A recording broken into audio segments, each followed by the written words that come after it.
Na 9,5 km dolgo pot so krenili v središču Metlike, tekmovanje pa se je začelo na letečem startu pri odcepu za Slamno vas.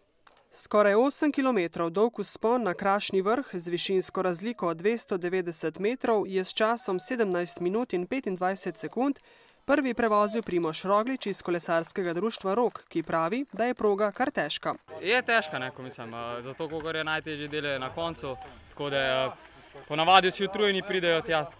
Težko je, ni lahko, če bi rekel, da je enostavno ni. Le 21 sekund je za Rogličem zaostal Gregor Lah iz Novega mesta. Še 9 sekund več pa domačin Uroš Brinc. Ja, najtežji je bil klanc. Primož je močnejši je bil in nisem mogel nič, tako da zmagal je najboljši.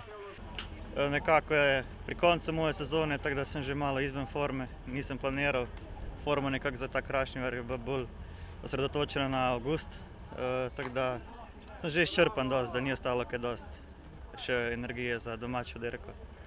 Med ženskami je klance najhitreje premagala Alenka Novak iz kluba Polet Garmin, ki je za pot potrebovala 20 minut in 54 sekund. Na drugo mesto se je uvrstila lanskoletna zmagovalka Vida Cegler iz Ivančne Gorice. Tretja pa je bila Marta Ivanušič iz domačega kolesarskega kluba Metliška Črnina. Ja, vsekakor zelo lep vzpon, zelo lep. Ja. In zelo dobra organizacija. Tako progo kot organizacijo vzpona so pohvalili tudi drugi kolesarji, še posebej tisti, ki so se kolesarskega vzpona na Krašni vrh udeležili prvič. Ja, tako, to me veseli, ker bi radi, da dirka postane slovenska, tudi se pravi zastopana iz vseh naših regij, tudi iz tujine. Letos pogrešamo kolesarje iz sosednje Hrvaške, ker imajo oni svojo dirko, ampak so obljubili, da naslednja leta pridejo.